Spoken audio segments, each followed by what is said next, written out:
জানিয়েছে অফি আনফুসিকুম আফালা তুবসিরুন। মহান আল্লাহ জানিয়েছে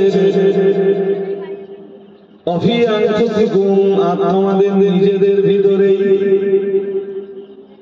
আমাকে পাওয়ার অনেকগুলো নিদর্শন লুকিয়ে রয়েছে।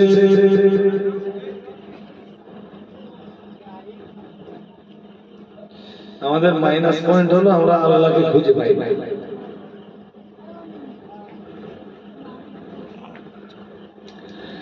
হ্যাঁ, এটা ঠিক 100% সঠিক যে আমরা হাজার চেষ্টা করার পরেও আল্লাহকে কখনো দেখতে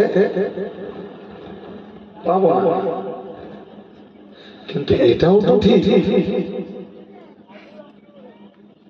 যে আল্লাহর নিদর্শন গুলো আমরা দেখতে পাই।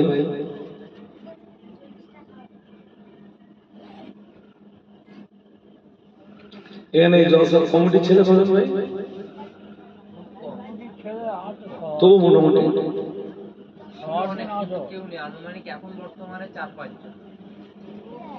নেই, মানে কি আগের থেকে কেটে গেছে?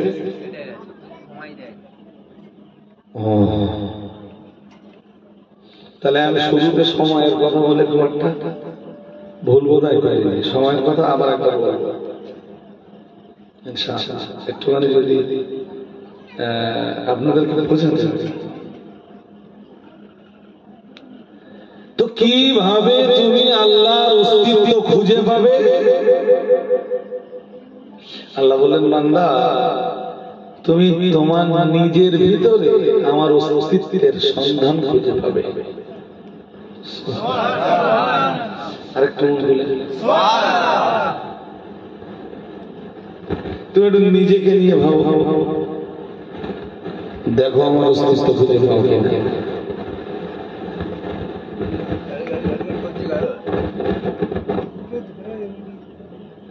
ওখানে কোন জায়গায় ঢিলা ঢিলা হয়ে গেছে, যা করার কিছু করার নেই ভাই। তো চেষ্টা করছে, এখন যদি আমরা দুটো কথা বলি তো বড় কথা বলা হয়ে যায়। আর একটা বড় কথা বলা হয়ে গেলে আপনি আর ফিরিয়ে দিতে বলুন না। এই জন্য আমি না ঝটফট কোনো মানুষের উপরে কখনো দেখে দেয় বিরাট অন্যায় করেছে, তাও আমার মাথা ঠান্ডা। আমি জানি দুটো কথা বড় কথা বলে ফেললে আমি হয়তো বলতে পারবো না, কিন্তু কখনো আমি ফিরিয়ে দিতে পারবো না। চল চল চল আমার দিকে কোরআন শরীফে আল্লাহ বলেছে, আলাম নাজআল লাহু আইনাইনি ওয়া লিসানান ওয়া শাফাতাইনি। মহান আল্লাহ জানিয়েছেন আমি কি আমার বান্দার চোখ দুইটাকে বানাইনি। সুবহানাল্লাহ। আরেকটু মন করে বলেন। আচ্ছা, আপনার চোখ দুটো নিয়ে আপনি কখনো ভেবেছেন?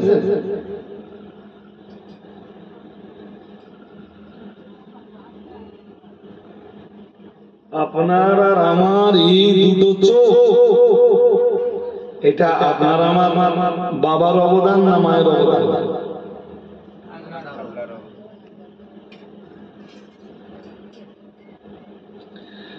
মায়ের পেটের ভিতরে আল্লাহ আমাদের বানিয়েছে,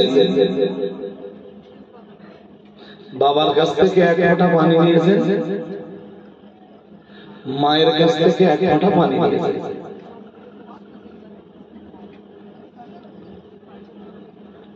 পানিটার মিশ্রণ ঘটিয়েছে। পর্দায় কি মেয়েরা আছে? আছে নাকি ভাই? তো মায়েরা আপনাদের আওয়াজ পাচ্ছে কেন? মা প্লিজ আমার কথাগুলো একটু শুনুন। বাবা এবং মায়ের কাছে থেকে এক ফোঁটা করে পানি দিয়ে পানিটার মিশ্রণ ঘটিয়েছে। এসব আমার কথা না, বলো কোরআনে আছে। কোথায় রেখেছেন পানিটা? মিশ্রিত পানির ফোঁটাটা। আল্লাহ বললেন ফাজাআলনাহু ফি কারারিন মাকিন। মায়ের সন্তান দানির সুরক্ষিত জায়গায়। আরেকটু মন খুলে বলে আচ্ছা, এই কচিগুলো এরা বসে না, হুড়ুহুড়ি করে।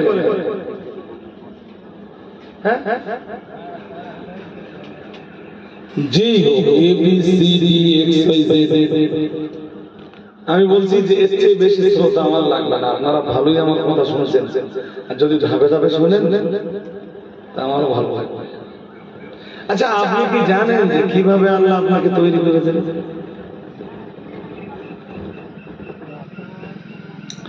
তা আপনি যদি নিজেকে না চিনতে পারেন, আপনি আল্লাহকে কেমনে চিনছেন? আপনি নিজেরই চিনতে পারেন। কেউ জানো দুম করে আমার প্রতি রাগ ক্ষোভ করে চট করে যেন মন্দির ছেড়ে উঠে পড়বেন না। যে কজন আছেন উইথ ডিপ অ্যাটেনশন, একটা গাঢ় মনোযোগ দিয়ে আমরা শুনবো। কোরআন শরীফে আমি এবার একটু কোরআন বাদ করি। কোরআন শরীফে 18 পারা সূরা মুমিনুন, একদম 18 পারা সূরা মুমিনুনের প্রথম পৃষ্ঠা। আল্লাহ বলেন, মায়ের সন্তানদানিতে ওই মিশ্রিত এক ফোঁটা পানি জায়গা দিয়ে সুম্মা খালাকনা নুতফাতা আলাকাতা, এই একদম শেষ লাইন। আল্লাহ বলতেছেন, জানো 40 দিন মায়ের পেটে ওইটা একটা পানির ফোঁটা অবস্থায় থেকে, ঠিক যখন 40 দিন হয়ে গেল ওইটাকে আমি একটা জমাট বাঁধা রক্ত বানালাম।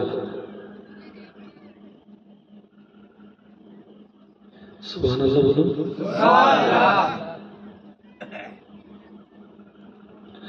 ডক্টর মরিস বুকাইলির মতো একজন খ্রিস্টান এই যে আয়াতটা পড়ছি না আমি, সূরা মুমিনুনের 13 আর 14 নম্বর আয়াত পড়ে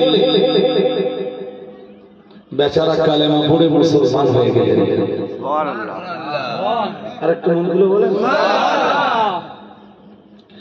ডক্টর মরিস বুকাইলি কোরআন পড়া যখন শুরু করেছিলেন তখন নিয়ত ছিল কোরআনে উনি ভুল ধরবেন,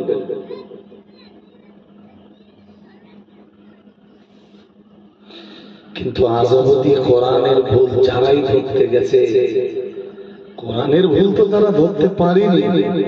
একটা নির্দিষ্ট সময়ে কোরআন তাদের জীবনের সবচাইতে বড় ভুলটা ধরে দিয়েছে।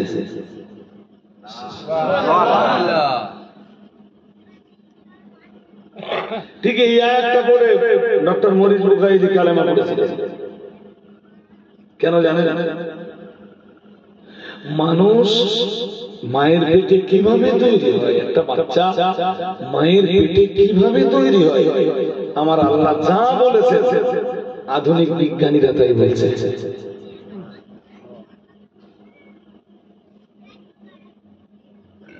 এটা পড়ার পরে ডক্টর মরিস বুকাইলি ভেবেছিলেন আধুনিক বিজ্ঞান তো আজ থেকে 1500 বছর আগে ছিল না, তাহলে হযরত মুহাম্মদ সাল্লাল্লাহু আলাইহি ওয়াসাল্লাম এইসব কথা কোথা থেকে জানলেন? নিশ্চয়ই তিনি জানিয়েছেন তিনি রব্বুল আলামিন আল্লাহ। সুবহানাল্লাহ। আরে কোন বলুন সুবহানাল্লাহ। 40 দিন 39 দিন পর্যন্ত ওইটা পানির ফোঁটা, 40 দিন ঠিক 40 দিন বয়সে ওইটা জমাট বাঁধা। এ ভাইটা কি ঘুমাচ্ছে নাকি? ছোট ভাই ঘুমিয়ে পড়তো তো? হ্যাঁ, সোজা হয়ে বসে ওইভাবে বসে আছো, আমি দেখতেই পাচ্ছি তোমার চোখে ঘুম খেলা খেলা।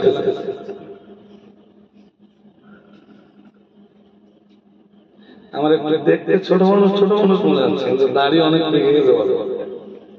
আর শুধু তাই না, আমি বলো আল্লাহ শুকরিয়া জ্ঞাপন করে বলছি, আমি এ বাংলার বহু আলেম ওলামার ওস্তাদ,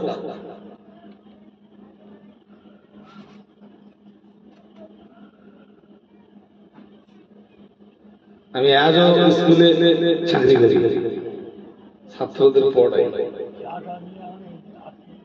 হাজিরিনে মজলিস। এরপরে ভাই মন অন্যদিকে দেখে দেখেন না, আল্লাহ পাকের কোরআন জানিয়েছে ফাখালাকনাল আলাকাতা মুদগাতান। মহান আল্লাহ জানিয়েছে 40 থেকে নিয়ে 79 দিন পর্যন্ত মায়ের পেটের ভিতরে ওইটা জমাট বাঁধা রক্ত অবস্থায় থেকে যায়। যেই না 80 দিন বয়স হয়ে যায়, মহান আল্লাহ জানিয়েছেন ফাখালাকনাল আলাকাতা মুদগাতান। মহান আল্লাহ জানিয়েছেন ঠিক 80 দিন বয়সে মায়ের পেটের ভিতরে আমি ওই জমাট বাঁধা রক্তটাকে এবার একটা গোশতের টুকরায় পরিণত করি। আরেকটু মন খুলে বলে, ছিল এক ফোঁটা পানি, সেটা হলো জমাট বাঁধা রক্ত। 80 দিন বয়সে সেটা একটা গোশতের টুকরা। গোশতের বলুন বলুন, হ্যাঁ আপনাদের কথা বলতে হবে, তাহলে আপনারা এই আয়াত বুঝবেন, কোরআনের এই আয়াত। আল্লাহ পাকের কোরআন জানিয়েছে ফাখালাকনাল মুদগাতা ইযামা। মহান আল্লাহ জানিয়েছে এরপরে 119 দিন পর্যন্ত ওই একই কন্ডিশনে থেকে যায়। মায়ের পেটের বাচ্চার অবস্থা একটা গোশতের দলার মতো থেকে যায়। যেই না 120 দিন বয়স হয়ে যায়, আমার আল্লাহ পাক রব্বুল আলামিন মায়ের পেটের ভিতরে বাচ্চার স্ট্রাকচার তৈরি করে দেয়। এই যে বডি,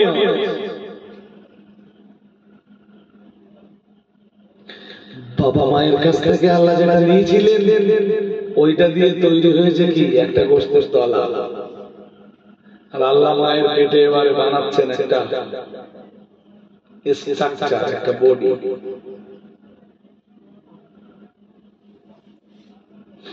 ঠিক এই বডিটা বানানোর পরে যেখানে যতটা গোশত দরকার সেখানে আল্লাহ ততটা গোশত লাগিয়ে দেয়। দেখবেন এখানে যতটা গোশত আছে এর চেয়ে এখানে একটু গোশত বেশি আছে, আছে না? যেখানে যতটা লাগবে সেখানে ততটা গোশত লাগিয়ে দেয়, দিয়ে এই গোশতটাকে সুন্দর একটা কভার দিয়ে ঢেকে দেয়। এই গাছটা ফেরেশতারা করে আল্লাহ। আর যখন স্ট্রাকচার তৈরি হয়, ফেরেশতা আল্লাহকে জিজ্ঞেস করে, মায়ের পেটের ভিতরে বাচ্চার বয়স তখন 4 মাস। আল্লাহ পাকের ফেরেশতায় জিজ্ঞাসা করেন, আল্লাহ আযাকারুন আম উনসা, ও রব্বুল আলামিন এটা ছেলে হবে না মেয়ে হবে? মহান আল্লাহ যেমন বলেন ফেরেশতারা মায়ের পেটে ঠিক তেমন বানিয়ে দেয়। সুবহানাল্লাহ। আরেকটু মন খুলে বলো, ঠিক ফেরেশতারা তেমন বানিয়ে দেয়। দিয়ে একটা সুন্দর কভার, কভার মানে চামড়া, একটা সুন্দর স্কিন দিয়ে পুরো বডিটা ঢেকে দেয়। সুবহানাল্লাহ বলবেন না? মজার ব্যাপার কি জানেন? আল্লাহ না বলে কোনদিন যদি আপনার চামড়ার প্রয়োজন হয়, কখনো কখনো হয় না, এক জায়গার চামড়া নিয়ে আরেক জায়গায় চলে যায় ডাক্তারে। আমি যদি বলি আমি অমুক ভাই দেখে ভালোবাসি, তার চামড়াটা আমি দিচ্ছি, আমার চামড়া আপনার শরীর নেবে না।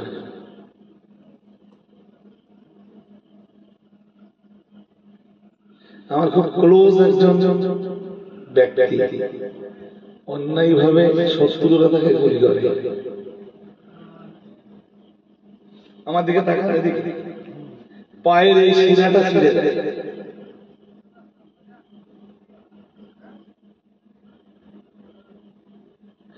কখনো ভেবেছেন পৃথিবীর যে বিজ্ঞান আজ এত উন্নত, হাজার চেষ্টা করেও বিজ্ঞান মানুষের দেখে দেহ অভ্যন্তরে 1 বিঘা শিরা বানাতে পারে? সুবহানাল্লাহ বলবেন? আরেকটু মন খুলে বলেন। 1 বিঘা শিরা বিজ্ঞান বানাতে পারে? আপনি বিবেক দিয়ে বলুন, আপনার একটা চোখ যদি কোনো অ্যাক্সিডেন্টে নষ্ট হয়ে যায়, পৃথিবীর কোন শোরুম আছে অরিজিনাল একটা চোখ পাওয়া যাবে?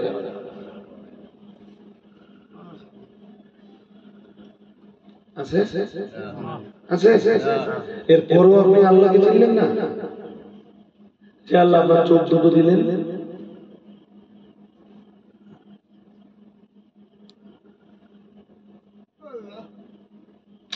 হাজিরিনে মজলিস মনে রাখুন, ওয়াজ করলে অনেক লম্বা হয়ে যাবে।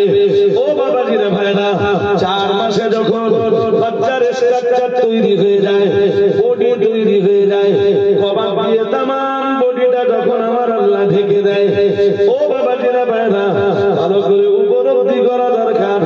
আল্লাহ পাক রব্বুল আলামিনের ফেরেশতা আল্লাহকে জিজ্ঞেস করে, ও রব্বুল আলামিন, ও রব্বুল আলামিন, এবার আমার দায়িত্ব কি?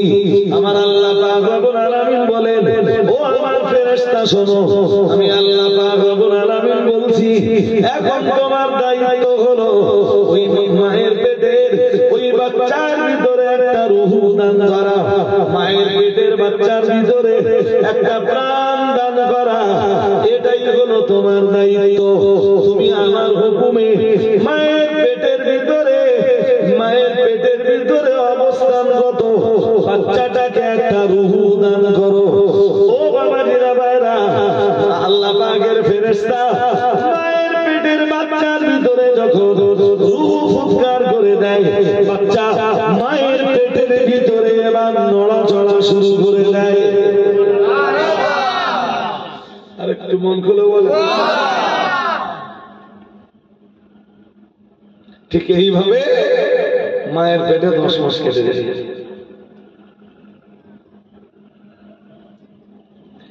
আজকে ডাক্তাররা তো বার করেছে পেট কেটে বাচ্চা বার করার সিস্টেম।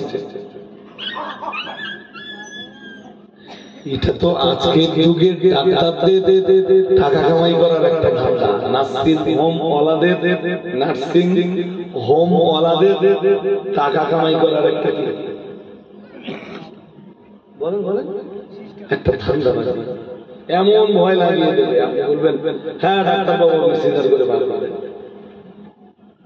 কিন্তু মায়ের পেটে আল্লাহ বাচ্চা সিজার করে বার করার জন্য চায়। চলুন কোরআন কি বলে দেখে নেই। আল্লাহ পাকের কোরআন জানিয়েছে, মহান আল্লাহ জানিয়েছেন, সুম্মা সাবিলা ইয়াসসারাহু। আল্লাহ পাক রব্বুল আলামিন জানিয়েছেন, এরপরে মায়ের পেটের ভিতর থেকে বাচ্চা বাইরে বেরিয়ে আসবার রাস্তাটা আমি সহজ করে দেই। ও বাবাজিরা ভাইরা, আমার কথা বিশ্বাস না হলে আপনি আজকে বাড়ি যে ইউটিউবে দেখে নেবেন, 9 মাস পর্যন্ত মায়ের পেটের বাচ্চা পেটের ভিতরে মাথা থাকে উপরের দিকে, পা থাকে নিচের দিকে।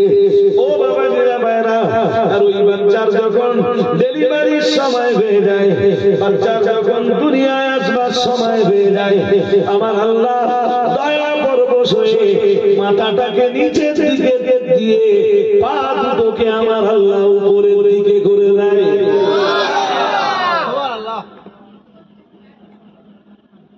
তুমি নিজেরা না চিনলে আল্লাহর চিনলে। সাজদা মসজিদে যে আল্লাহকে দেবে, বাট সাজদায় কোনো মজা পাবে না যতদিন তুমি এইটা না জানবে আমি কোন আল্লাহর জন্য সাজদা দিচ্ছি। নরমাল ডেলিভারিতে যেসব বাচ্চা পৃথিবীতে আসে, আগে মাথা আসে না আগে পা আসে? জোরে বলেন। কিন্তু অ্যাকচুয়াল মায়ের পেটে বাচ্চা থাকে মাথা উপরের দিকে।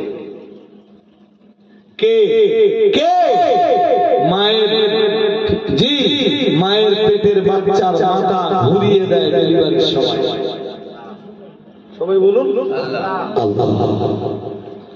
সবাই আল্লাহু আকবার বলুন, আরো আওয়াজ দিয়ে বলেন আল্লাহু আকবার। আল্লাহরে আমরা চিনলামই না ভাই। আর আমি এই যে ওয়াজ করতেছি, আমার এই ওয়াজ বলো শোনার লোক নেই বলবো, অথচ এটাই কোরআনের বয়ান, যাতে মানুষ কোরআন থেকে এই উপদেশগুলো নিয়ে একজন ভালো মানুষে পরিণত হয় এবং সে আল্লাহকে চিনতে পারে। তারপর বাচ্চা পৃথিবীতে এসে, হ্যাঁ মাঝখানে একটা কথা বলতে নেই, জানেন ইমাম শাফি মায়ের পেটে ছিলেন 24 মাস।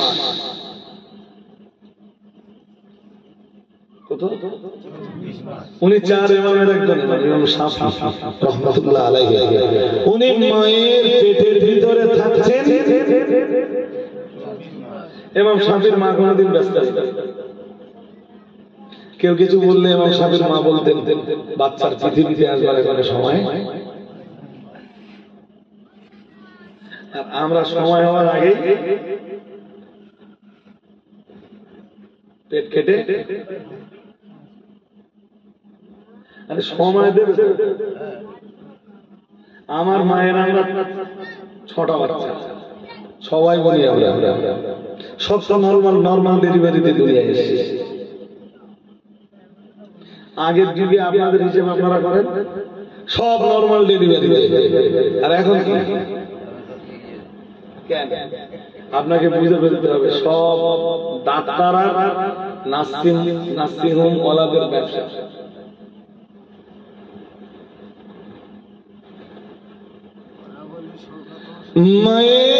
মায়ের পেটের ভিতরে আল্লাহ বাচ্চা দান করে, পেটের ভিতরে বাচ্চা আটকে রাখবার জন্য না, বাচ্চা যিনি মায়ের পেটে দান করেন বাচ্চার বাইরে বার করে আনার দায়িত্বটাও সেই আল্লাহর কুদরতি কবজায়। কি ভাবতেছেন এইগুলো আমি কোরআনের বাইরের কথা বলতেছি? ওইটাই তো আল্লাহ বলতেছেন আল্লাহু আখরাজাকুম। 14 পারায় আল্লাহ বলেন আল্লাহু আখরাজাকুম মিন বুতুনি উম্মাহাতিকুম লা তা'লামুনা শাইআ।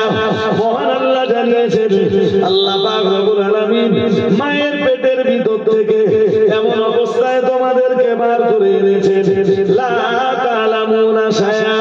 না না না না না, তোমরা তো কিছুই জানতে না।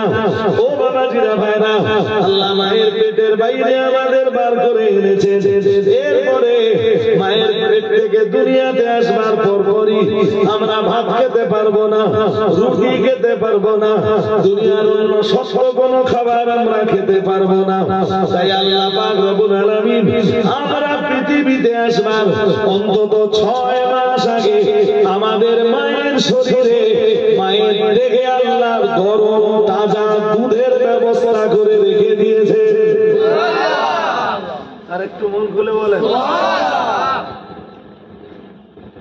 বান্দা বান্দা, তুই কোন আল্লাহর আইনের দুশমনি করিস? তুই কোন আল্লাহর সাথে বিশ্বাসঘাতকতা করিস? কোন আল্লাহর সাথে নাফরমানি করিস?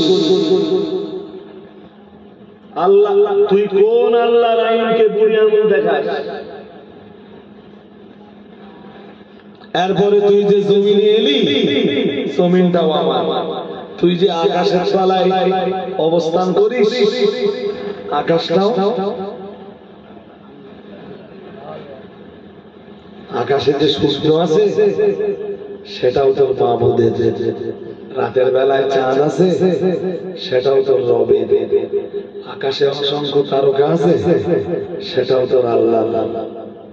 জমিনে গাছ গাছালি, পাহাড় পর্বত, নদ নদী, বৃক্ষ রাজি, তরু লতা, মরুভূমি মরুভূমি সমভূমি যা আছে সবই তোর সেই আল্লাহ। আরেকটু একটু জোর করে বলো। এরপরও আল্লাহর ইবাদত তোর ভালো লাগে না? তোরে বান্দা মায়ের পেটে যখন সৃষ্টি করেছিল,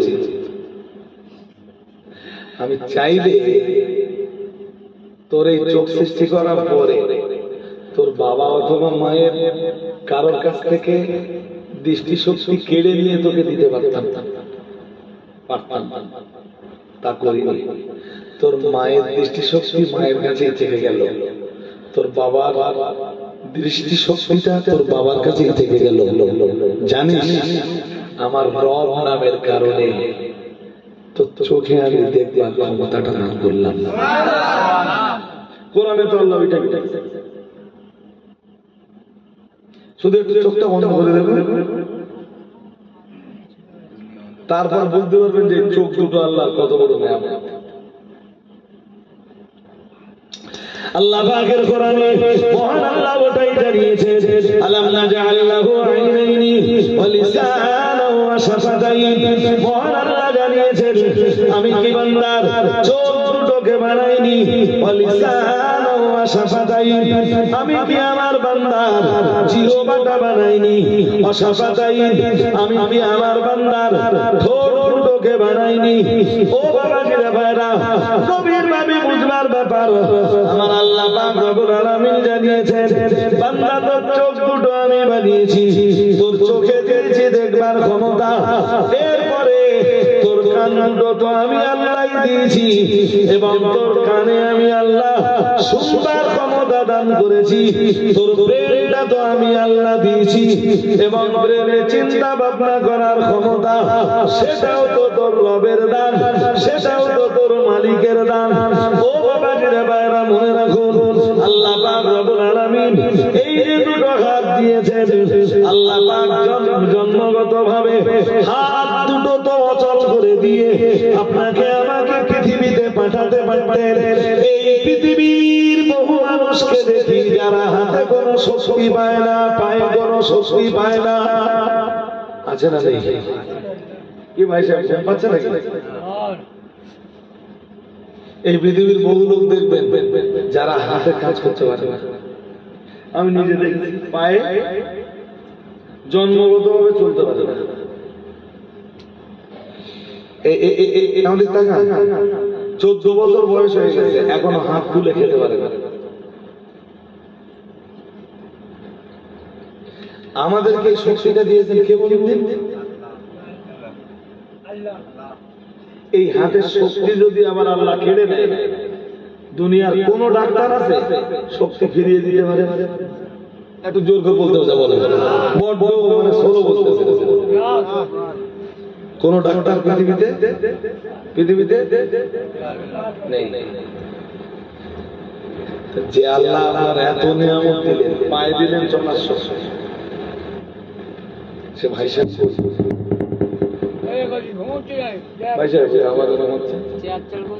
আমার সেন্টার হচ্ছে না, হচ্ছিল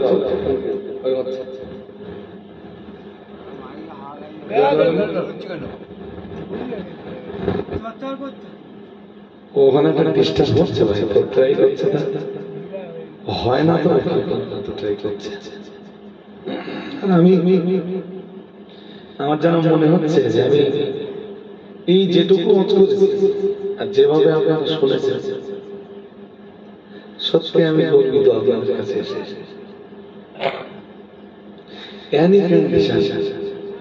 আপনি আল্লাহর জন্য সাজদায় লুটিয়ে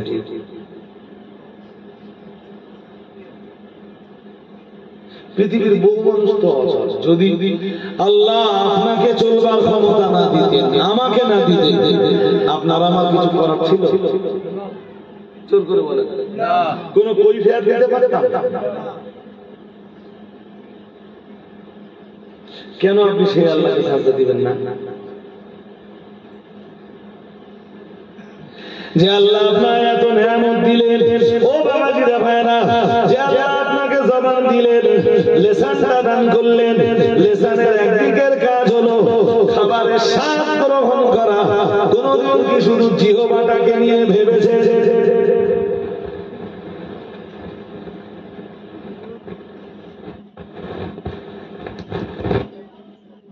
এক এক জিনিসের স্বাদ এক এক রকম। আমলাও টক, তেঁতুলও টক, জলপাইও টক, কেওড়াও টক। এটা কেওড়া না জল পাই, তেঁতুল্লা বলে দেয় কথা বলে কে বলে দেয়? আজকে ডাক্তাররা গবেষণা করে কি পাচ্ছে না, ডাক্তাররা গবেষণা করে বলেছে আল্লাহ মানুষের জিহ্বায় কয়েক কোটি শ্বাসকরণ দিয়ে তৈরি করেছেন। আর একটু মন করে বলেন, হ্যাঁ মাছ খাবেন, ইলিশ মাছ না তেলাপিয়া মাছ বলে দেবে। আলহামদুলিল্লাহ বলতে পারেন, জীব কি আলাদা আলাদা না একই জীব?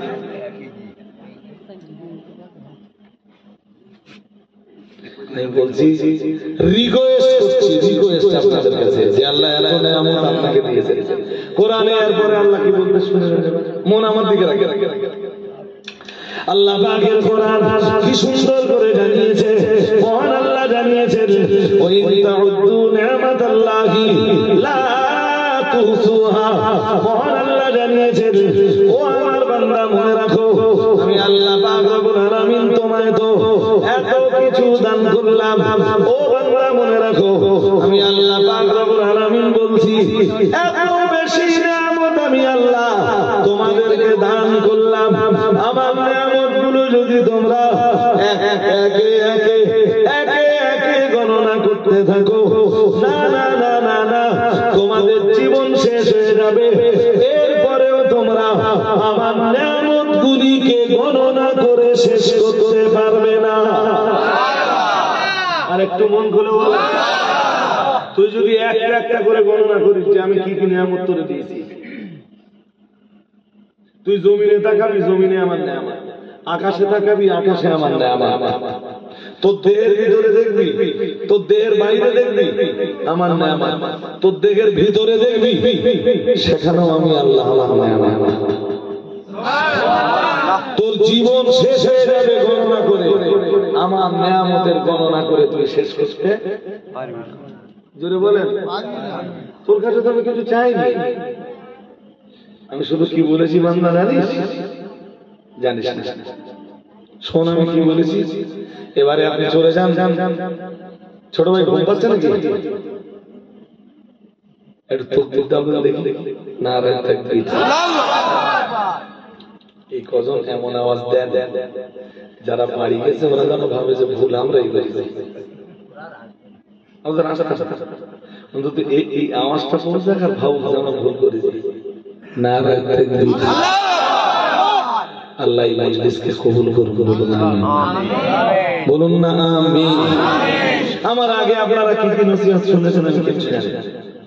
আমার আগে হুজুর দেখলাম, আমি যখন আসছি উনি তখন সালাম করছেন, আমি এসে বসে সোজা স্টেজে কথা বলছি, তবে কষ্ট হচ্ছে। একভাবে ডে নাইট এই 3 দিন একভাবে চলতে যাওয়ার শেষ। মাঝে মাঝে ঘুম ঘুম ঘুম ঘুম ভাবর লাগতেছে, বাট আপনারা এতটা মানুষ আছেন আমি তো ঘুমিয়ে পড়তে পারি না। জি চলুন এবার ওই হাদিসটা এতটা নিয়ামতের কথা শোনার পরে এবার এই হাদিসটা বলবো। তার আগে যেটা বলছিলাম, আল্লাহ বলেন বান্দা তোর তো এত কিছু দিলাম, কিচ্ছু চাই চাই আল্লাহ পাকের কোরআন জানিয়েছে ইয়া আইয়ুহান নাস, হে দুনিয়ার মানব মণ্ডলী, উবুদু রাব্বাকুম।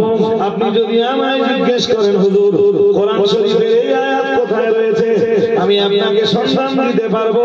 কি সুন্দর করে আমার আল্লাহ কোরআনুল কারীমের সূরা বাকারার 21 নম্বর আয়াতে জানিয়েছেন ইয়া আইয়ুহান নাস, হে মানব মণ্ডলী, উবুদু রাব্বাকুম। তোমরা সবাই তোমাদের রবের ইবাদত করো।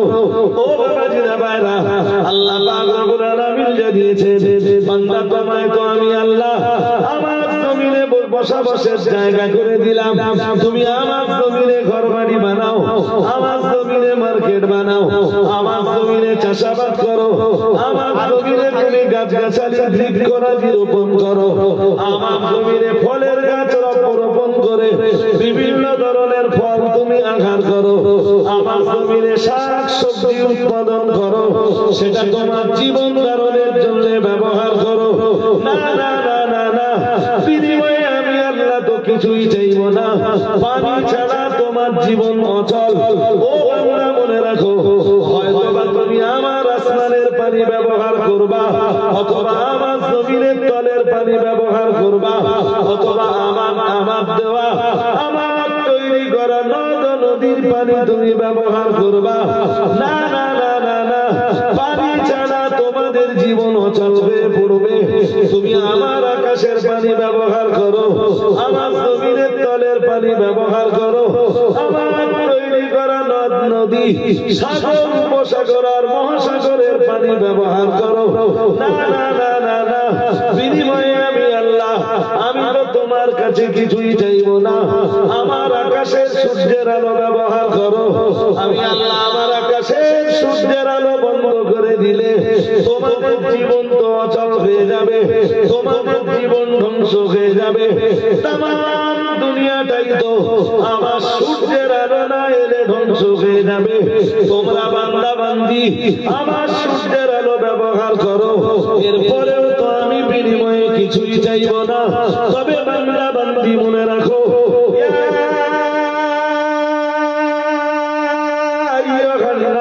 হে মানব মণ্ডলী, তোমরা শুধু তোমাদের রবের জন্য একটু ইবাদত করো। আর একটু মন খুলে বলে, জানিস তুই সূর্যের আলো ছাড়া তোর জীবন অচল? যদি আমায় বিশ্বাস না হয়, বিজ্ঞানের বই পড়ে দেখেন, সূর্যের আলো পৃথিবীতে আসবে না, এই গাছ গাছালি যা আছে একটাও বাঁচবে না, সব মরে যাবে। আর আমাদের অক্সিজেন দেয় কে? অক্সিজেন না হলে আমরা বাঁচব না। সূর্যের আলো নেই তো গাছ থাকবে না, গাছ থাকবে না মানে আমরাও বুঝতে অসুবিধা হচ্ছে? কিচ্ছু তো চাইলাম না, শুধু বললাম আমার এবারে এতে মানুষের এত কষ্ট হয়ে গেল।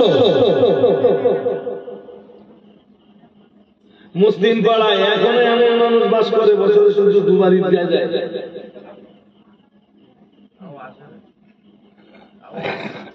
এমন বহু জলসা কমিটি আছে, জলসা কমিটির একটা কেউ নামাজ পড়ে না। হ্যাঁ না কিছু বলবেন তো? হ্যাঁ, কোন সমাজের কাছে বাস করতেছি আর কোন হুজুর এইসব কথা বলবে? কোন হুজুর মিন্স অধিকাংশ হুজুরে এইসব কথা বলবে না। কেন বলবে না? পরের বার জলসা কমিটি বিনা নামাজে যে হুজুর জান্নাতে দেবে সেই হুজুরের কথা। বিনা নামাজে আমিও জান্নাতে যেতে পারবা না, তোমরা থাকতে পারবে না। পারবা?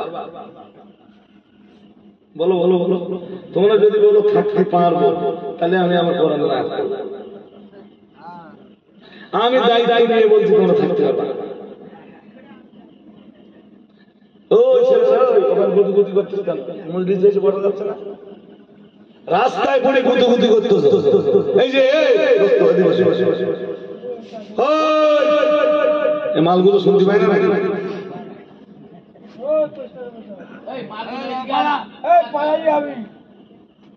দৌড় মারতেছে।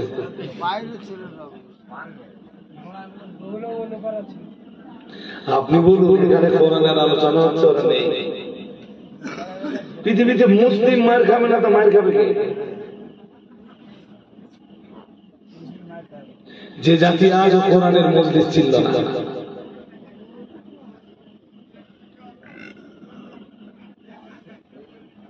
বিশ্বাস করুন, আমি এই রাতে এসে আপনাদের কাছে প্রথম যখন শুরু করেছিল ভাবিনি যে আমি আজ করতে পারবো, কিন্তু আপনারা আমাকে এতটাই সহযোগিতা করেছেন এবং এমন ভাবে আমার কথাগুলো নিয়েছেন, আমি খুব আনন্দিত, খুব আপ্রাপ্ত। কি বলে কি দিয়ে শুরু করেছিল? জীবনের সময় বলো বাড়তেছে না কমতেছে? বলুন বলুন, কমে যাচ্ছে না? জীবনের সময় আপনার বয়স বাড়তেছে না কমতেছে?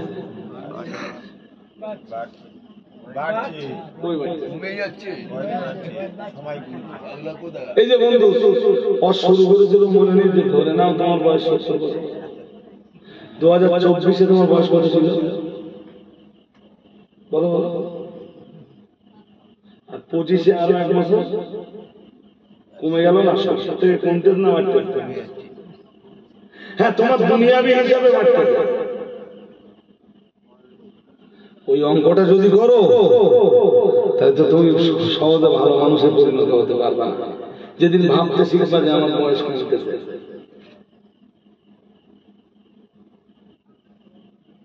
সেকেন্ডের একটা কাটা পাট খাচ্ছে তো 1 সেকেন্ড তোমার জীবন থেকে থেমে গেল। মরতে তো হবেই। আমি আপনাকে অনেক আগে একটা হাদিস শরীফ পড়েছিলাম, প্রিয় নবী মুহাম্মদুর রাসূলুল্লাহ সাল্লাল্লাহু আলাইহি ওয়াসাল্লাম নবী আমার জানিয়ে দিয়েছেন, ও আমার সাহাবীরা মনে রাখো, আমি মুহাম্মদুর রাসূলুল্লাহ সাল্লাল্লাহু আলাইহি ওয়াসাল্লাম আমি আল্লাহ পাকের নবী বলছি, নামাতান মাগবুনুন ফীহিমা কাসীরুম মিনান নাস আও কামা ক্বালা আলাইহিস সালাম। প্রিয় নবী মুহাম্মদুর রাসূলুল্লাহ সাল্লাল্লাহু আলাইহি ওয়াসাল্লাম আমার আল্লাহর নবী জানিয়ে দিয়েছেন, আমার আল্লাহ তো তার বান্দা বান্দীকে লক্ষ কোটি নিয়ামত দান করেছেন।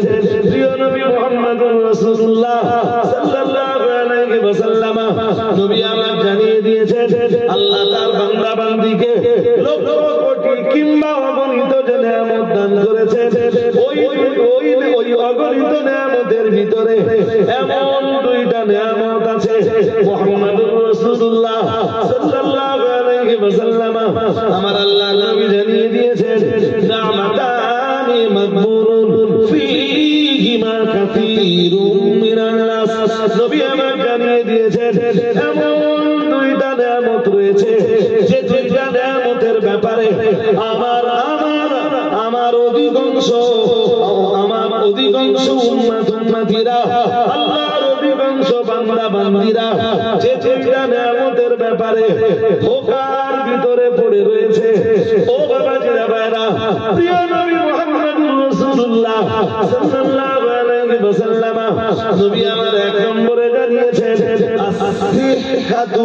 রাসূলুল্লাহ জানিয়েছেন, নবী আমার জানিয়ে দিয়েছেন, ও সাহাবীরা, ওই 2 নিয়ামতের ভিতরে প্রথম নিয়ামত হলো বান্দা তোমার সুস্থ দেহ।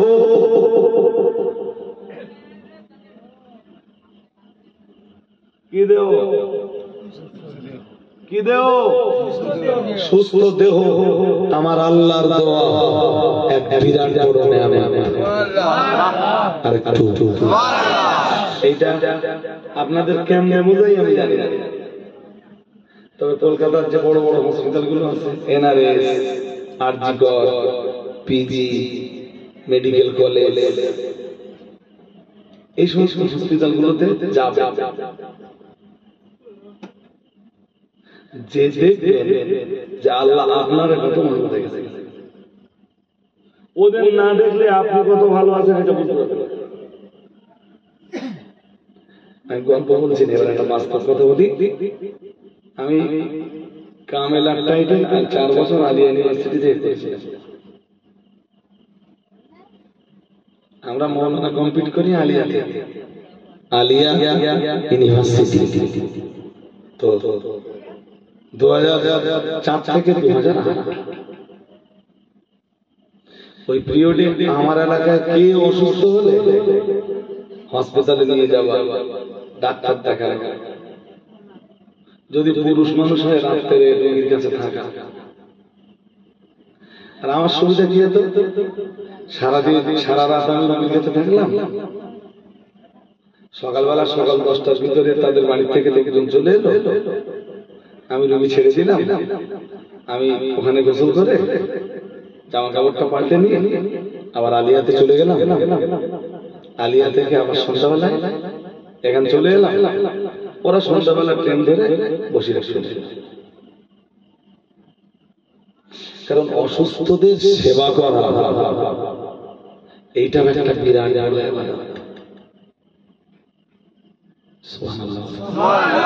আরেকটু মন করে বলুন, কাকে সেবা করা? জোরে বলে। তা আমার একটা চাচা ভাই গেলি 13 দিন আগে করেছিল। মজার ব্যাপার, এই 13 দিনের ভিতরে ডাক্তাররা তার কোন রোগ উদ্ধার করতে পারে।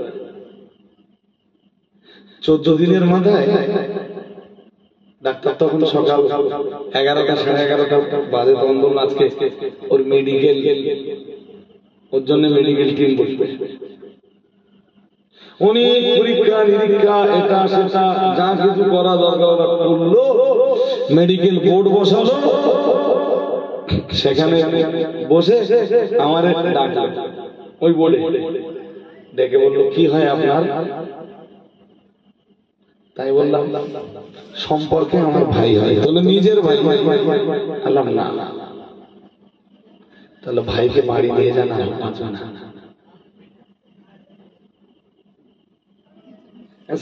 কি হয়েছে? তাহলে ওটা আমরা কিছু সন্ধান করে পাই নাই।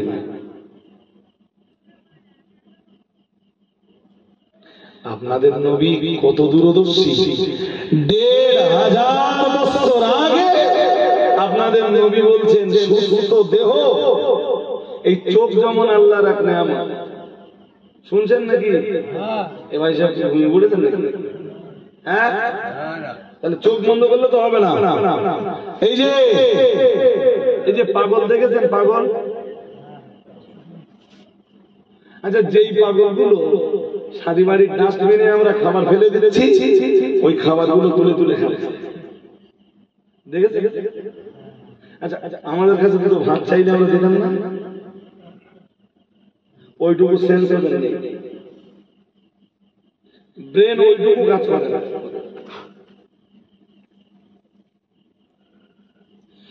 যে আল্লাহ আপনার আর আমার ব্রেনটা আজও ভালো রেখে দিয়েছে,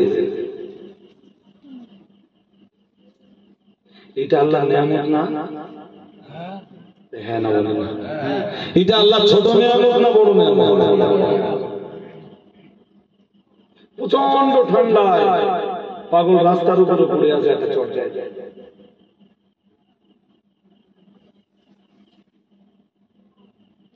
আজকে একজন আমার মাদ্রাসায় এসে কাঁদছে, ভীষণ তাহলে কাঁদো কেন ভাই? তাহলে হুজুর জানেন আমার মায়ের টেনশন হয়েছে, তারপর তোর আজ থেকে 6 বছর আগে মা যে কোথায় চলে গেছে, বেঁচে আছে না মরে আছে? মরে গেছে। যদি চোখের সামনে মারাও যেত হুজুর, মায়ের খবরটা তো যারা খুব দুঃখ, খুব কষ্ট। আমাদের ব্রেন গুলো কে ভালো রেখে দিয়েছে? এটা আল্লাহর নিয়ামত না? হ্যাঁ না বলো না? আপনি জানেন 33 বছর বয়স সুগারে চোখ দুটো নষ্ট হয়ে গেছে। সুগার হলো শরীরের গুরুত্বঘাত, একদম কিচ্ছু দেখে না।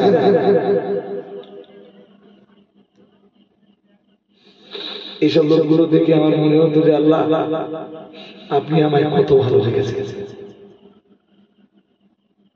চাইলে তো আমার চোখ দুটো নষ্ট করে দিতে পারতেন। আল্লাহ এটাও আপনার এক বিরাট আলহামদুলিল্লাহ। বলুন না আমরা তো কোনোদিন ভাবি না এইগুলো। প্রিয় নবী মুহাম্মদ রাসূলুল্লাহ সাল্লাল্লাহু আলাইহি ওয়াসাল্লাম নবী আমার ওটাই বুঝিয়ে দিয়েছেন, ও আমার সাহাবীরা মনে রাখো, তোমার সুস্থ ব্রেন যেমন এক নিয়ামত, তোমার চোখ দুইটা যেমন নিয়ামত, তুমি কানে আজও শুনতে পাও, এটাও যেমন আল্লাহর দেওয়া এক নিয়ামত, তুমি হাত দিয়ে আজও কাজ করতে পারো, এটা যেমন আমার আল্লাহর এক নিয়ামত, পা দিয়ে তুমি চলাফেরা করতে পারো, আল্লাহর জমিনে বিচরণ করতে পারো, এটা যখন আমার আল্লাহ পাকের আর এক নিয়ামত। ঠিক তাই বলছো, ও আমার বান্দা মনে রাখো, তোমার সুস্থ, এটা তো আমি আল্লাহ পাক রব্বুল আলামিন আমার দেওয়া এক বিরাট বড় নেয়ামত। আর একটু মন খুলে বলেন আপনি জানেন পৃথিবীতে এমন মানুষ আছে পার মান 10,000 টাকা ওষুধ লাগে।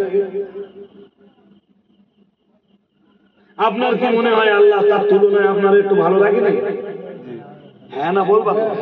সাজদাটা করলে কই আল্লাহ রে?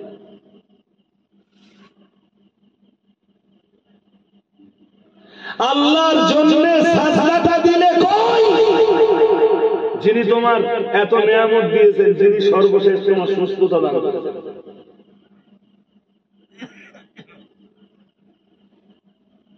এমনটা যেন না হয়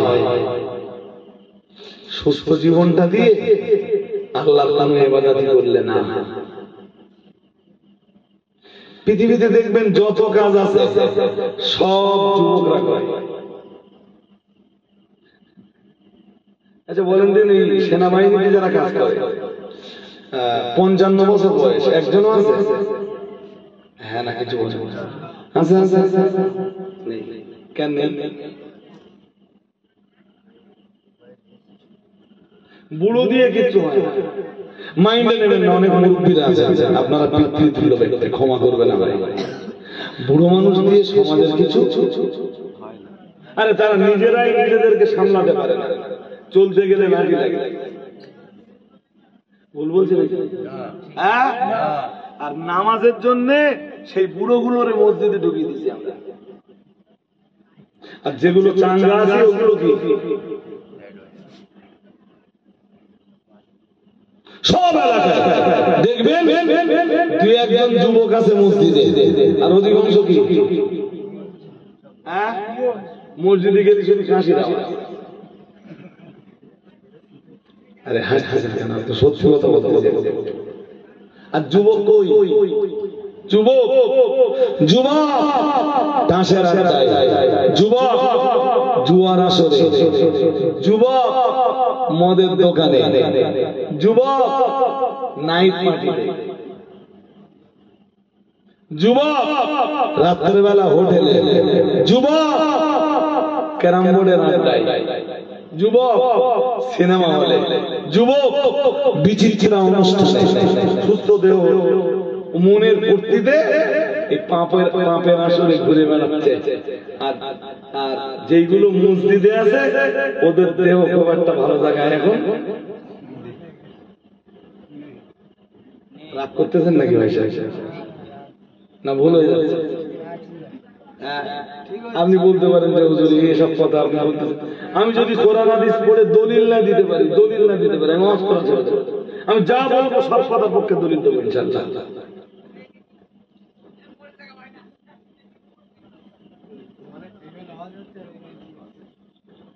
ও যা পারে ভাই।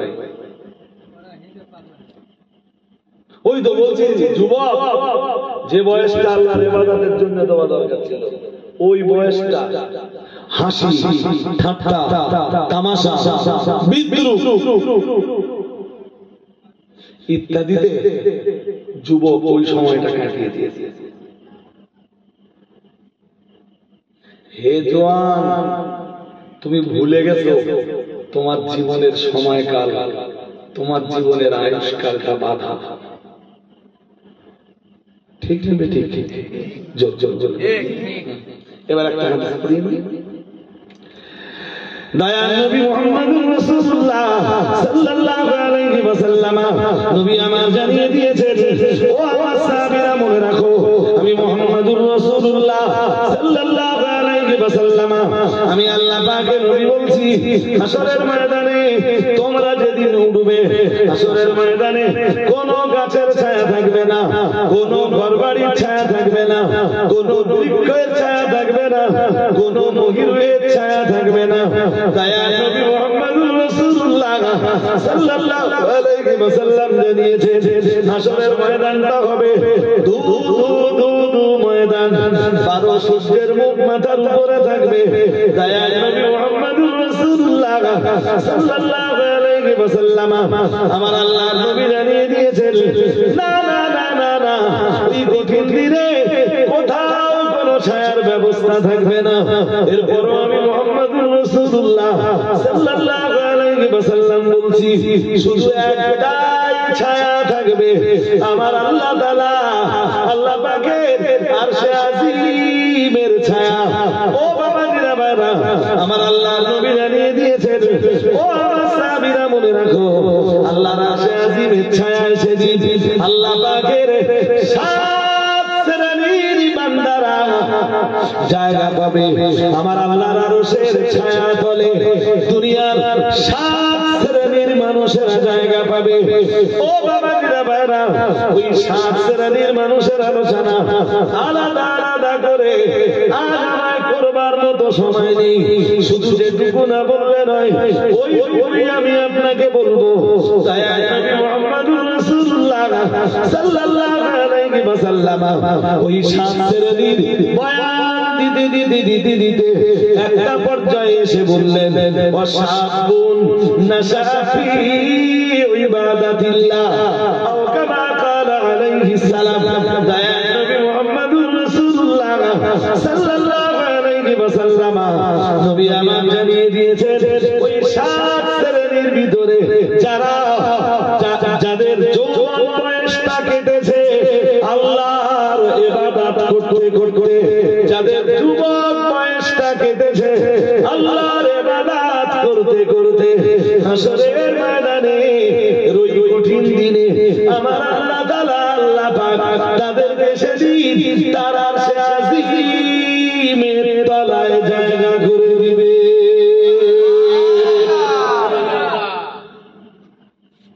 যুবক, তোমার এই বয়স পার্কে যে আড্ডা মারার বয়স না। ও যে বয়সে নামাজ পড়বে, আল্লাহর ইবাদত করবে, সেই বয়সে লোকের মেয়ে এনে পার্কে ঘুরে বেড়াচ্ছে। খুব বেশি বলে বলতে হ্যাঁ বেশি বলে বলতে। আরে তুই কোন ক্লাস পড়িস? তাহলে আমি এবারে বিয়ে পড়তেছি। তুই গ্রাজুয়েশনে পড়াশোনা করিস, লোকের মেয়ে নিয়ে ঘুরে বেড়াস, তোর বিবেক কোনোদিন ধ্বংস হয় না?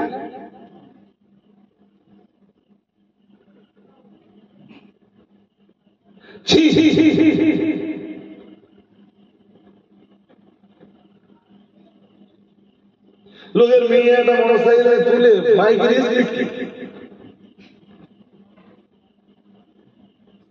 কি ভাই বলতেছেন? তাও কি এমন কন্ডিশন বাইকে যে কোন স্বামী স্ত্রী যদি ওই দৃশ্য দেখে, স্বামী স্ত্রী পর্যন্ত তওবা করবে। কি দেখবে? মাগরিবের নামাজ পড়ে তওবা করে খুলে হবে। মানে স্বামী আর স্ত্রী যারা, তারাও ওই রকম নোংরা অবস্থায় বাইকে বসে। কোন সমাজে বাস করছে? এইটাকে আমরা বলছি সভ্যতা। আর ১৫০০ বছর আগে রাহমাতুল লিল আলামিন যেটা শিখিয়েছেন, সেইটাকে আমরা কি মান্যতা দিচ্ছি। আমার নবী কি বলেছেন, আমার আল্লাহ কোরআনে কি দিয়েছেন? আপনি খুলুন কোরআন। কোরআন বলেছে যৌবন কেন্দ্রিক একটাই সম্পর্ক, তার নাম স্বামী আর স্ত্রীর সম্পর্ক। আর স্বামী আর স্ত্রীর বাইরে যত সম্পর্ক আছে সব সম্পর্ক কি? আসতে বললেন, জোরে বলেন। স্বামী আর স্ত্রীর বাইরে যৌবন কেন্দ্রিক যত সম্পর্ক আছে সব সম্পর্ক কি? একটু একটু আরাম না পুরো আরাম? ফুল আরাম। সেই হারামটাই সমাজে জায়গা পেয়েছে। মুসলিম ঘরের ছেলে মেয়ে যারা যাচ্ছে আসি, মানে ভাবি কথাটা বলে যাবি।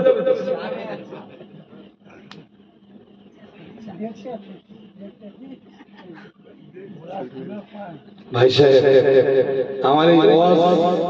আমার এই ওয়াজ এত রাত্রে, হ্যাঁ এত কড়া ডোজের ওয়াজ সবাই তো ভালোভাবে নেবে না। আপনি নিলেন না নিলেন, তবে কোরআন বলেছে, আমি না 18 পারা সূরা মুমিনুনে আছে, একদম প্রথম পৃষ্ঠায় প্রথম দিকে আল্লাহ পাকের কোরআন জানিয়েছে, কদ আফলাহাল মুমিনুন আল্লাযীনা হুম ফি সালাতিহিম খাশিউন ওয়াল্লাযীনা হুম আনিল লাগবি মুরিদুন ওয়াল্লাযীনা হুম লিয-যাকাতি ফাইলুন ওয়াল্লাযীনা হুম লিফুরুজিহিম হাফিজুন। ও বাবাজিরা ভাইরা, 18 পারা সূরা মুমিনুনের প্রথম থেকে নিয়ে 11 নম্বর আয়াত পর্যন্ত আমার আল্লাহ দুনিয়ার ঈমানওয়ালাদের গুণাবলীর বিবরণ দিয়েছে, ঈমানওয়ালাদের চরিত্রের বিবরণ দিয়েছে, ঈমানওয়ালাদের চারিত্রিক বৈশিষ্ট্যের বিবরণ দিয়েছে। ও বাবাজিরা ভাইরা, বিবরণ দিতে আমার আল্লাহ একটা জায়গায় এসে জানিয়েছে, 4 নম্বরে আমার আল্লাহ জানিয়েছে, আল্লাযীনা হুম লিফুরুজিহিম হাফিজুন।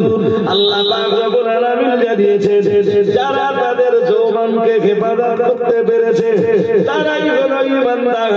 যারা তাদের লজ্জাস্থানকে হেফাজত করতে পেরেছে, যারা তাদের লজ্জাঙ্গকে সংরক্ষণ করতে পেরেছে, আমার আল্লাহ পাক রব্বুল আলামিন বললেন তারাই হলেন ঈমানদার। আর পরকালে আমি আল্লাহ তাদেরকে আমার দয়ার জান্নাতের ভিতরে জায়গা করে দিব।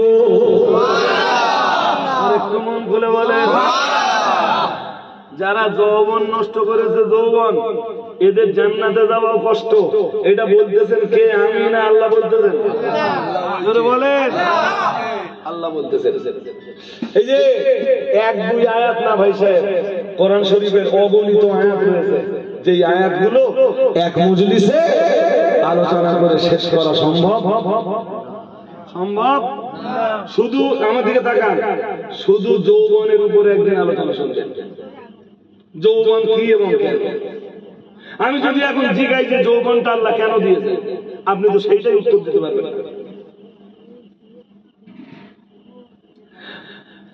পৃথিবীতে আল্লাহ যত প্রাণী সৃষ্টি করেছেন সবাইকে আল্লাহ অধিকার দিয়েছেন। শুনছেন নাকি? হ্যাঁ, সবাইকে আল্লাহ অধিকার দিয়েছেন। ছাগলের অধিকার আছে, গরুর অধিকার আছে, ঘোড়ার অধিকার আছে, কুকুরের অধিকার আছে, বিড়ালের অধিকার আছে, মানুষের অধিকার আছে। যেমন একটা অধিকারের নাম বলি, প্রথম একটা অধিকার বাঁচবার অধিকার। এই অধিকার আল্লাহ মানুষকে যেমন দিয়েছেন, কুত্তাকেও তেমন দিয়েছেন, ছাগলকেও তেমন দিয়েছেন, গরুকেও তেমন দিয়েছেন।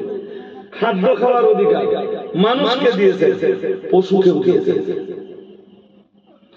আবার কিছু অধিকার আছে যে অধিকারগুলো আল্লাহ মানুষকে দিয়েছেন, পশুকে দেননি। বুঝতে অসুবিধা হচ্ছে? মেয়েদের, আমার এই সমাজ মেয়েদের মানে বেরোনো যাবে না, গল্প করতে না? হ্যাঁ না বলবেন তো?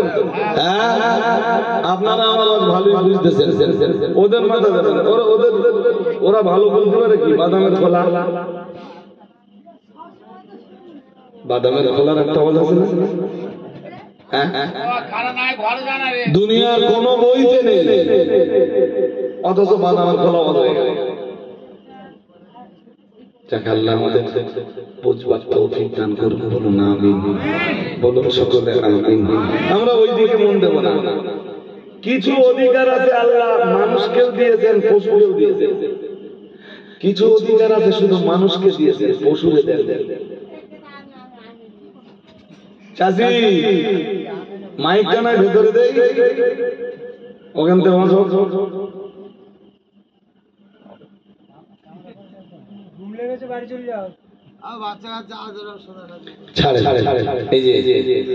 কি বলছিলাম? কিছু অধিকার আছে মানুষকে দিয়েছেন আল্লাহ, পশুকে দেন।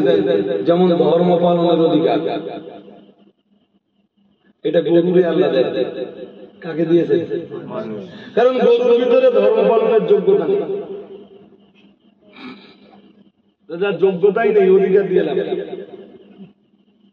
মানুষের ধর্ম পালনের যোগ্যতা আছে, তাই আল্লাহ মানুষের প্রতি ধর্ম ফরজ করে দিয়েছে।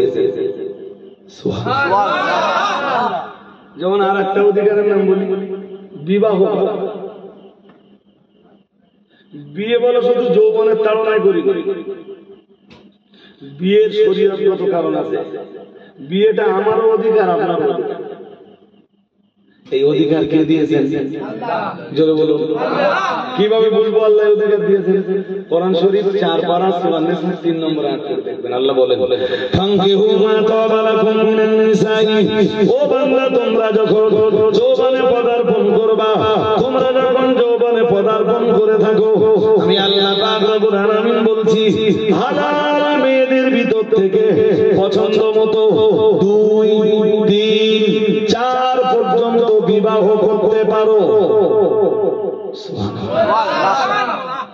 কাদের ভিতর থেকে বিয়ে করবো? হালাল মেয়েদের ভিতর থেকে। আমরা বললাম আল্লাহ বিয়ে কটা করতে পারো? আল্লাহ বললেন 2, 3, যদি বলো 4। খুব আনন্দ হচ্ছে যে হুজুর একটা ভালো কাজ করতে চলে, যাতে আমি বিয়ে দুটো করতে পারি। কিন্তু ভাবি তো বিয়ে দুটো করলি ভাবির কাছে। আমাদের দেশের মেয়েদের মন না খুব সংকীর্ণ। আরাবিয়ান কান্ট্রি গুলোতে 2, 3, 4 পর্যন্ত বিয়ে পুরুষদের ফোন না দিয়ে কোনো ঘটনাই নাই।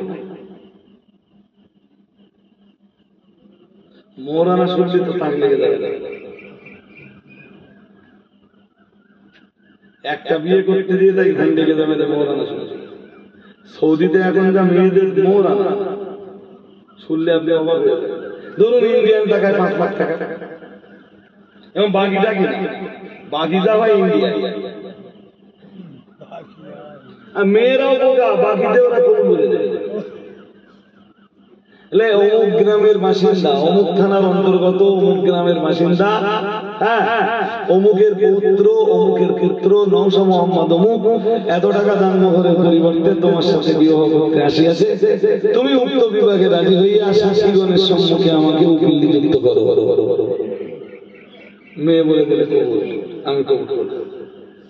এরা তা তুই মৌলানাটা বুঝে নিবি তো? বলে 50,001 টাকা দাইন মোহরের পরিবর্তে বিয়ে করতে এসে। যারা 10টা গাড়ি নিয়ে বিয়ে করতে এলো, 50,000 টাকা মোহরের টাকা বাকি রাখবে কেন? যে ছেলের বাবা বলতে পারে যে আমার বাড়ি থেকে আপনার বাড়িতে 100 মেহমান আসবে, যারা 100 লোক দাউদ করে আনলো বিয়ের মজলিসে, সেই বিয়ের মজলিসের মোহর আনার টাকাটা বাকি থাকবে কেন? যেটা খরচ ছিল। লজ্জা লাগে না? এখনো বহু ক্ষেত্রে দেখা যায় যে জানাজার কাতারে মোহর আনার টাকা শোধ হচ্ছে। বিয়ে করেছে, 7-8টা কোটি কাঁচা হয়েছে, জীবন শেষ, এখন কবরে চলে যাচ্ছে চাচা। ইমাম সাহেবকে একজন বলতেছে, হুজুর একটু দাঁড়ান, চাচির কাছে শুনিয়াছি মোহর আনা মাফ করতেছে কিনা। What is this? এই ভণ্ডামি সমাজে কতদিন চলবে? আপনি জানেন না কোরআন শরীফে আল্লাহ বলেছেন মোহরানা কোরআন শরীফে আল্লাহ ফরজ করে দিয়েছেন। আর মেয়েদেরও কি বলবো, মোহরানা মানে কবুল বলবে কেন?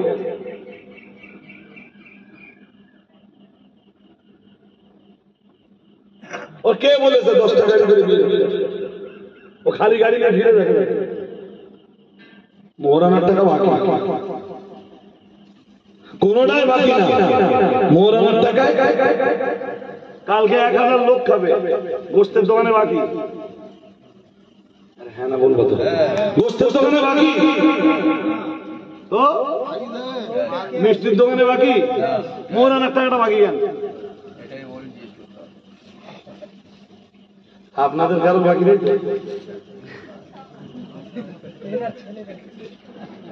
বলছি এখানে যারা আছেন আপনারা কারোর বাকি নেই তো? ভাবিরা যারা আছেন পর্দায়, আজকে বাড়ি গেলেই মোহরানার টাকা বাকি। আমি অস করছি না, আমি একদম বিয়ের মজলিসে বসে উকিল যে ছিল তার হাতে মোরানার টাকা দিয়ে দিয়েছিলাম, মানে এটা মোরানার টাকা, বিয়ের প্রস্তাব দেবেন আর টাকা টাকা দিয়ে দেবেন, পরে আপনি ওর কাছে চাইতে পারবেন না যে টাকাটা দেবেন।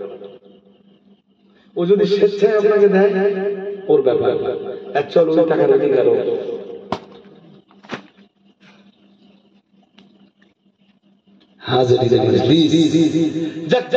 এসব কথা বলে তো লাভ নেই ভাই, কথা অনেক। আমাদের দেশ যেভাবে চলছে সেইভাবেই চলবে। তবে একটা কথা শুধু বলিয়ে দিচ্ছি, অল ওয়ার্ল্ডের হিসাব শেষে দেখা গেছে ছেলেদের তুলনায় মেয়েদের সংখ্যা একটু বেশি। শুনছেন নাকি? তামাম দুনিয়ার হিসাব শেষে দেখা গেছে ছেলেদের তুলনায় মেয়েদের সংখ্যা বেশি। সবাই একটা একটা বিয়ে করে, তাহলে এমন কিছু মানুষ, এমন কিছু মেয়ে এক্সেস থেকে যায় যাদের বিয়ে করার মতো কেউ হয় না। এই পৃথিবী জুড়ে এই বাস্তব সমস্যার সমাধান কোন ধর্ম দিতে পারেনি। এই সমস্যার সমাধান দিয়েছে কোরআন। যাদের সামর্থ্য আছে তারা একের অধিক বিয়ে করে।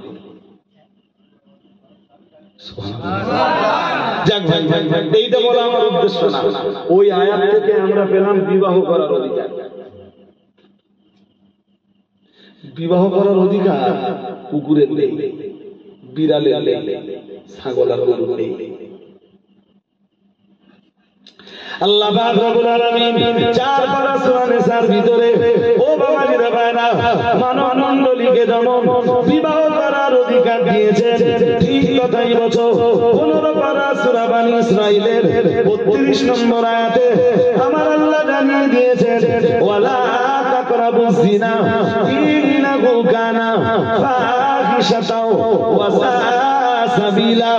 মহান আল্লাহ 15 পারা সূরা বানী ইসরাঈলের 32 নম্বর আয়াতে যাদের জন্য বিবাহের অধিকারটা আমার আল্লাহ প্রদান করেছেন, তাদের জন্যই আবার জিনা করাটা হারাম করে দিয়েছেন। মহান আল্লাহ জানিয়েছেন মানব মণ্ডলী, আমি আল্লাহ পাক রব্বুল আলামিন যেহেতু তোমাদের বিবাহের রাস্তা দান করেছি, বিবাহ করার অধিকার দিয়েছি, তাই তো আমি আল্লাহ তোমাদের জন্য জিনা চিরদিনের মতো হারাম করে দিয়েছি। বুঝতে অসুবিধা হচ্ছে? তোর জন্য একটা রাস্তা খুলে দিয়ে আর একটা রাস্তা আমি চিরদিন বন্ধ করে দিয়েছি। কিন্তু ছাগল গরু, কুকুর বিড়ালের কথা ভাবেন, ওদের বিবাহের অধিকার দেয়নি বলেই জিনা আল্লাহ হারাম করে দেয়। শুনছেন নাকি? ছাগল গরু জি আর কুকুর বিড়ালের জন্য জিনাও হারাম করেননি, কারণ বিয়ের অধিকার ওদের, বিবাহের অধিকার দেননি, জিনার রাস্তাও বন্ধ করে দেন। ও বাবাজিরা ভাইরা, ধরুন একটা কুকুরের জন্য বিবাহের অধিকার ছিল না বলেই তো জিনা আমার আল্লাহ হারাম করে দেননি। তাই একটা কুকুর সে তার যৌবনের চাহিদা দুনিয়ার যে কোনো জায়গায় যে নিজের চাহিদা নিবারণ করতে পারে। ও বাবাজিরা ভাইরা, গভীরভাবে বুঝবার ব্যাপার, মানুষের জন্য আল্লাহ বিবাহের অধিকার দিয়েছেন, জিনা হারাম করে দিয়েছেন। এখন মানুষ বিবাহের অধিকারটা পাওয়ার পরেও যদি যে কোনো জায়গায় যে নিজের যৌবনের চাহিদা নিবারণের চেষ্টা করে, মানুষ যদি জিনায় লিপ্ত হয়ে যায়, ও বাবাজিরা ভাইরা, তাহলে দুনিয়ার জন্তু জানোয়ারের সাথে মানুষের আর তফাৎ থাকলো কোথায়?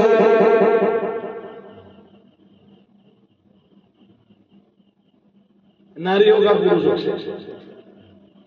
আমার সমাজে বহু ছেলে আছে পর নারীতে আসক্ত, বাড়ি নিজের স্ত্রী আছে এরপরেও পর নারীতে আসক্ত।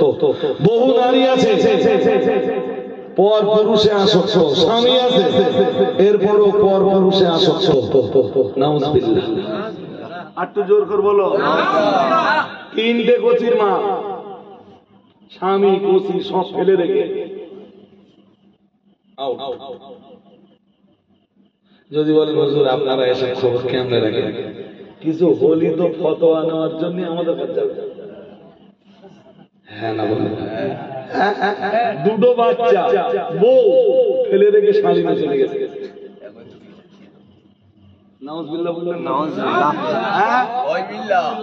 বড় আশ্চর্যের ব্যাপার জানেন। এমন কেস আমাদের কাছে যায়, এমন কেস মাঝে মাঝে ঘটে যায়। জি আমার দিকে ভাই সাহেব, আমার দিকে ভাইপো চাচি নেবা দিয়েছে। কোন সমাজে পাস করতেছি আমরা?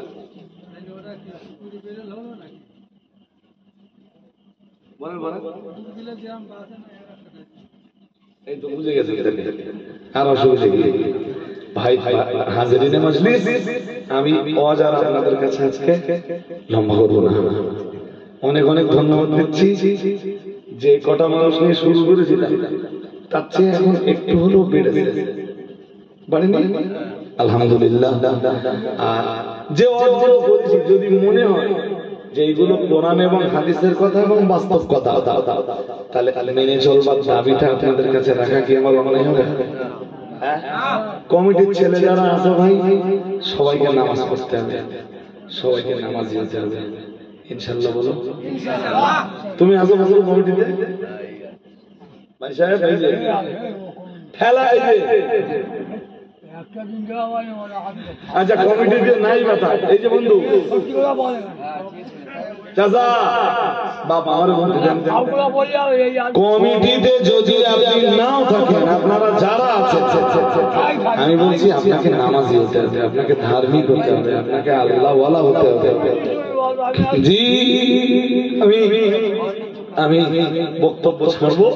প্রথম তো মনে করছিল যে বাবাজি কথা বলে হবে না, প্রথম মনে করছিল যে ঘন্টাখানে বলে শেষ করতে, দেখতে দেখতে 1:50 আমার টাইম ছিল 2টো পর্যন্ত। কখনো যদি আপনাদের মনে হয় যে এই মানুষটার আবারও আপনাদের জন্য দরকার আছে, ইউটিউবে আমার কিছু নসিহত শুনছে, আমার নাম বললে মোহাম্মদ রজব আলী গেছে, এটা লিখলে দেখবেন আমার শত শত কয়েক হাজার ওয়াজ দেখা যাচ্ছে। এক একটা ওয়াজের বিষয়বস্তু এক এক রকম আছে, আপনি তার ভিতর দিয়ে অনেক জ্ঞান সঞ্চয় করতে পারবেন, কোরআন সুন্নাহের জ্ঞান। আমি আপনাদের রিকোয়েস্ট করছি, যদি মনে হয় যে এই লোকটার অসংবাদ দরকার আছে, আগামীতে কখনো আবার আপনারা আমার খবর দিলে, আমি উত্তর বেলে গেছি, তাই তো উত্তর বেলে গেছি আপনাদের কাছে ইনশাআল্লাহ আসবো। আর বসিরহাটের সাতচুরা বাজার মেয়েদের দুটো মাদ্রাসা চলে আমার দায়িত্বে, একটা খাদিজা আর একটা ফাতেমা। দুটো মাদ্রাসাতে টোটালে আমার 1400 মেয়ে পড়ে। কত? 100 মেয়ে আছে আবার বুখারী ক্লাসে, মানে যারা বুখারী ক্লাসে পড়ছে ওদের সংখ্যা, যারা বুখারী ক্লাসে পড়ছে ওদের সংখ্যাটা এবার 100। মানে ওরা আবার নভেম্বর ডিসেম্বরের আগে মৌলানা কমপ্লিট করে মাদ্রাসা ছেড়ে ওদের বাড়িতে যায়। আমার উদ্দেশ্য মেয়েরা তো স্টেজে উঠে ওয়াজ করবে, আর ওয়াজ করা তাদের জন্য জায়েজ হবে। তাহলে আমার উদ্দেশ্য কি, আমি যদি সমাজকে আদর্শগত কিছু মা উপহার দিতে পারি, আগামী দিন ওরা সমাজকে আদর্শবান কিছু সন্তান ইনশাআল্লাহ উপহার দিতে পারবে। বিয়ে করার সময় রাসূলুল্লাহ যেই জিনিসগুলো দেখতে বলেছেন, 4টে জিনিস দেখতে বলেছেন বিয়ের সময়। এই 4টে জিনিস মিলিয়ে নাও, আজকের সমাজের মেয়েদের ভিতরে খুব কঠিন। আপনি মেয়ে পাবেন, অনেক মেয়ে পাবেন, বাট আপনার রাসূল যেমন মেয়ে বিয়ে করতে বলেছেন, এইরকম গুণে গুণান্বিতা মেয়ে আপনি খুব একটা সহজে খুঁজে পাবেন না। নেই আমি বলছি না, আমি বলছি আছে, আছে, তবে আপনি খুব একটা সহজে খুঁজে বলুন। তাই আমার একটা চেষ্টা যে আমি যদি সমাজকে আদর্শগত কিছু মা কিছু বোন, কিছু মেয়ে উপহার দিতে পারি, ওরা আগামী দিন সমাজকে কিছু সুনাগরিক, সুসন্তান উপহার দেবে। বলুন ইনশাআল্লাহ, বলুন না ইনশাআল্লাহ। 1400 মেয়ে 3 বার খাওয়া, আমি 3 টাইম খাওয়াতে পারি। সকালবেলা গরম খেয়ে ক্লাস শেষ করে দুপুরবেলা আবার খাই, রাত্রেবেলা আবার খাওয়া। 200 বাচ্চা আছে এতিম অসহায়, তারা মাদ্রাসাকে 10 পয়সা দেয় না। বাকি যে মেয়েগুলো আছে ওদের গার্জিয়ানরা সবচেয়ে, যে গার্জিয়ান বেশি দেয় 12 টাকা মাসে।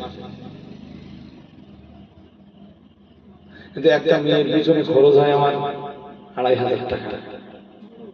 মানে যে গার্জিয়ান সবচেয়ে বেশি পয়সা দেয় তার মেয়ের পিছনেও আমাকে ভর্তুকি দিতে হয় 1300 টাকা।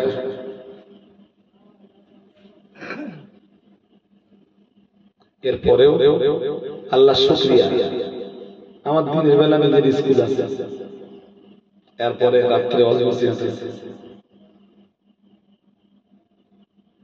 প্রতি বছর ধরে 2 কোটি টাকার বেশি খরচ হয় না, সবই জনগণের টাকা। আর এই ফেসটা দেখি মানুষ আপনাদের পয়সা দিতে হবে, পয়সা চাইব না আপনাদের। যদি সম্ভব হয় একবার মাদ্রাসায় ঘুরে আসবে ইনশাআল্লাহ, শুধু মাদ্রাসাটা একবার দেখে আসবে। ভুলে গিয়েছিলেন, যাই না 1400 মেয়ের একটা মাদ্রাসা, সেখানে তাদের খাওয়ার জায়গা, সেখানে তাদের থাকবার জায়গা, সেখানে তাদের পড়াশোনার জায়গা, সেখানে তাদের পর্যাপ্ত পরিমাণে গোসলখানা, পর্যাপ্ত পরিমাণে ওয়াশরুম। কতটা এরিয়া জুড়ে মাদ্রাসা। আমি বলছি 2012-তে তো আমরা তৈরি করি মাদ্রাসাটা, আর আজকে 13 বছর। শুধু যে দেখে আসবেন যে 13 বছরে, আমি তখন ছেলে মানুষ, যখন দায়িত্ব 13 বছরে সত্যি কি একটা মাদ্রাসার এতটা ডেভেলপমেন্ট আসতে পারে? আমি শুধু এইটা ভাবি। আমার যে কাজগুলো বাকি আছে, যদি আর 5টা বছর আমি হায়াত পাই, খাদিজা মাদ্রাসা নিয়ে আমার একটা স্বপ্ন আছে, সেই স্বপ্নের বাস্তবায়ন হবে ইনশাআল্লাহ যদি আর 5টা বছর আমি বেঁচে থাকি ইনশাআল্লাহ। আপনাদেরকে বলছি একবার যাবেন। আপনাদের ইদারের অনেক মানুষ যায়, বা এদিকের বহু গ্রামের মেয়েরা পড়ে। যদি কখনো মনে হয় আপনাদের গ্রামের একটা মেয়ে দেবে, তাহলে 4 পাস করা মেয়ে দিতে হবে নভেম্বর মাসে। যখন তখন যে কেউ গেলে ভর্তি নেই, আমার সিস্টেম আছে, নিয়ম কানুন। আপনার মেয়ে আপনি আমার মাদ্রাসায় দিয়ে দেবেন। হ্যাঁ, আপনি উল্টো পাল্টা আমার মাদ্রাসায় যে বলবেন যে হুজুর আজকে আমার একটু মেয়েটার সঙ্গে দেখা করতে, আমি দেবো। ধরুন আপনার বছরে 15টা এন্ট্রি, ধরুন আপনার মেয়ের সাথে আপনার সাক্ষাতের দিন শনিবার, আপনি শুক্রবারে যে বলবেন আপনি ফিরিয়ে দেবেন। আপনি যদি রাগ করে বলেন আমার মেয়ে রাখবো, আমার কিছু করার নেই। আমি ডিসিপ্লিন বুঝি, নিয়ম অনুবর্তিতা বুঝি। যে প্রতিষ্ঠানে সিস্টেম নেই ওই প্রতিষ্ঠানে এডুকেশন। আমার কথা বলতে হবে। আর আগামী দিন তো আমি যে সিস্টেমে মানে যে রাস্তায় হাঁটতেছি, আপনার মেয়ে আপনি দেখতে যাবেন, কালকে দেখতে যাবেন, আজকে রাত্রে অনলাইনে আপনার মোবাইল থেকে অ্যাপ্লাই করতে হবে। আজকে অ্যাপ্লাই করবেন, সঙ্গে সঙ্গে আপনার ফোনের মেসেজ ঢুকে যাবে যে আপনি কাল কটায় আপনার মেয়ের সাথে সাক্ষাতে যাবেন। ওখানে যাবেন, টাইম মতো যাবেন, যে দেখবেন ওখানে ডিসপ্লেতে ইস্যু হচ্ছে আপনার মেয়ের নাম এবং টাইম, আপনাকে যে টাইম দেওয়া হয়েছিল এবং সেখানে গেট নম্বর লেখা। আপনি সেই গেটে যাবেন, 5 মিনিট আপনার জন্য টাইম দেওয়া হবে আপনার মেয়ের সাথে কথা বলা। 5 মিনিট বাদে যাবেন, আপনার মেয়ের নাম আর পড়ে থাকবে। ফিরে বাড়ি আসা ছাড়া আর কোনো রাস্তা থাকবে না। নিয়ম নীতি ছাড়া কখনো কোনো জাতির এডুকেশনের উন্নতি যখন তখন আপনি একটা মেয়ে নিয়ে গেলেন, আমরা একটু বেলে গেছি একটা মেয়ে নিয়েছি, আমাদের একটা মেয়ে আপনি নেবেন না? আপনি আমাকে ভালোবাসেন, কোন জায়গায় থাকেন, মাদ্রাসা সিস্টেমের উপরে আপনি হাত দেবেন। আপনি একদিন এসে বাইরে এসে বলবেন চা খেতে চাইছো কেন? একটা মাদ্রাসায় গিয়েছিলাম, সত্যি তাদের সিস্টেম আছে, ডিসিপ্লিন আছে, নিয়ম আছে। যাই হোক, অনেক কথা অনেক আলোচনা হয়েছে। দেখতে দেখতে রাত 2টো ছুঁই। আমি আপনাদের কাছ থেকে আজকের মতো বিদায় নিলাম। হ্যাঁ, 15-16 কাজ খাদিজা মাদ্রাসা রিসার্চ